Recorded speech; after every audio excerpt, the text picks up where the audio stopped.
You have a reading? I Or do. are I have a you, new one. is this I new? haven't. Okay. It's brand new, and yeah, I'm excited to read it for you. I'm excited to hear it. Give it up for Lee, everybody. All right. Thanks, Donnie. Of course.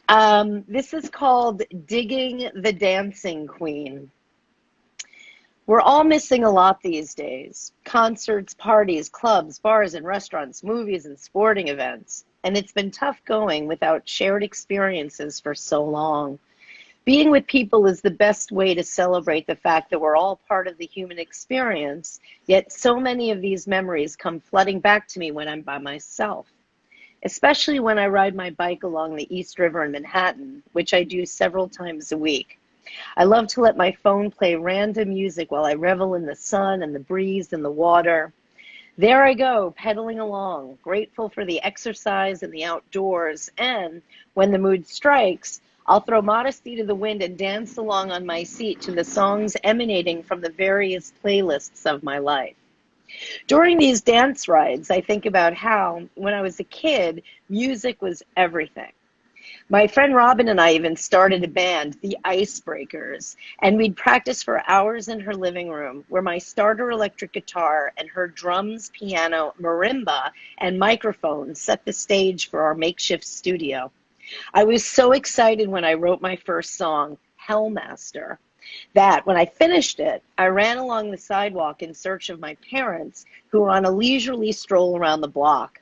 When I found them, I propped the guitar on my knee and played my song, really driving home the chorus.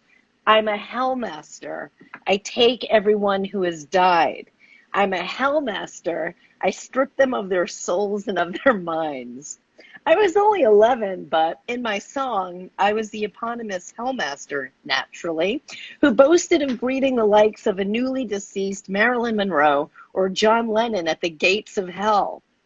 I could still see my parents' faces as I serenaded them on that summer evening, confusion mixed with concern, before they offered a clap or two for my first foray into songwriting.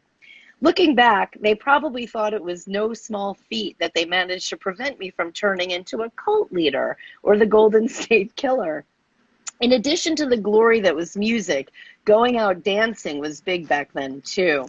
Busting all kinds of moves was a mainstay of my teen years on Long Island, whether via a boombox at the mall or a sleepover, or at a Sweet 16 party like my own, during which I spontaneously reenacted Madonna's entire Borderline routine for the partygoers and, as luck would have it, video posterity, dazzling everyone in my banana yellow jumpsuit, bare feet, and spiked hair with a blonde streak that looked straight from the set of the latest John Hughes movie.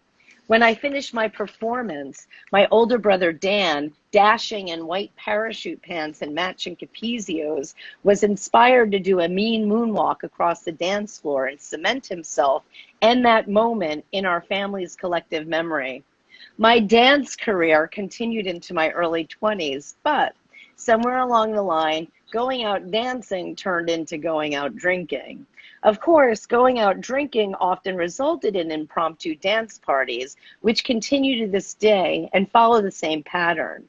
My friends and I let loose and let go, fighting over who gets to choose the next song as we relive our glory days on an actual dance floor rather than in someone's living room. Today, those songs and days and dances bring back some of my sweetest memories, conjuring so many of the people and places in my life. But now, all this solitude and time on my bike have brought them back in all their adorableness and awkwardness and bittersweet humanity. Lately, I've been recounting some of these memories during weekends in the park with my pandemic pod of friends. For months now, we've been spending days telling each other stories, solving the world's problems, and occasionally some of our own, as well as letting go of reality for a while and just having fun. I don't know what my mental state would be like if we didn't have these days, and although we're determined to bundle up as the weather gets colder so we can keep having them, I don't know how feasible it will be once bitter winter comes. For now, we're enjoying our time together and welcome the occasional visitor or special guest star, like my friend Marissa, who joined in the fun a few weeks ago. And when the conversation turned to our childhoods and the music and dances that accompanied them, Marissa was reminded of her British sister-in-law's funeral last summer. Claire, who was only 48 and had special needs that required her to receive assistance throughout her life, died shortly after being diagnosed with a fast-moving cancer. Marissa told us that at Claire's funeral, all the mourners sang Dancing Queen, which was her favorite song. Through tears, I pictured those kind people standing together in the English countryside and singing one of the most innocent, pure, and uplifting songs there is, all in a cappella unison, in honor of a loved one, gone way too soon and way too sadly, unbeknownst to them, just months before what would become one of the most difficult periods in modern history. A couple of weeks after Marissa's visit, I hopped on my bike and pressed shuffle on my phone's playlist as I headed toward my familiar path along the East River. I heard the unmistakable piano opener of Dancing Queen, and a mixture of tears and snot flew out of my face. I kept hitting repeat to play the song over and over again as I rode, simultaneously weeping and dancing on my seat, mourning these lost months, all those we've lost, and of course, Claire, who will heretofore be known to me as the world's one and only true and rightful dancing queen. I marveled at what a song can do and made a promise to myself as I moved along the curves of the bike path that bend beside the river, providing indelible images of people and bridges and landmarks like the Statue of Liberty. I swore that when this is over, I'm going to do something I haven't done or even thought about doing in years. I'm going to go out dancing to a jam-packed, hot, sweaty, gross, and ridiculously awful nightclub so that I can move with people and music and we can dance together in a celebration of our lives, those here now and those long gone.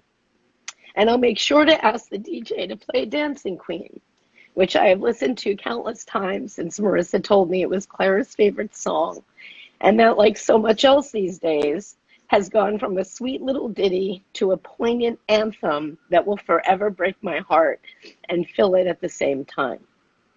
So if you find yourself out one Friday night when the lights are low, feeling nostalgic and remembering, searching for what you think you've lost, then perhaps like me, you'll know just what to do, just like you did when you were young and sweet. You can dance, you can jive, having the time of your life. See that girl, watch that scene. Digging the Dancing Queen. Dear God. That I was didn't really expect powerful. that. Thank you for sharing something very personal and so close to your heart. That's I all. promised I wouldn't break. And there I went. Like, What a great words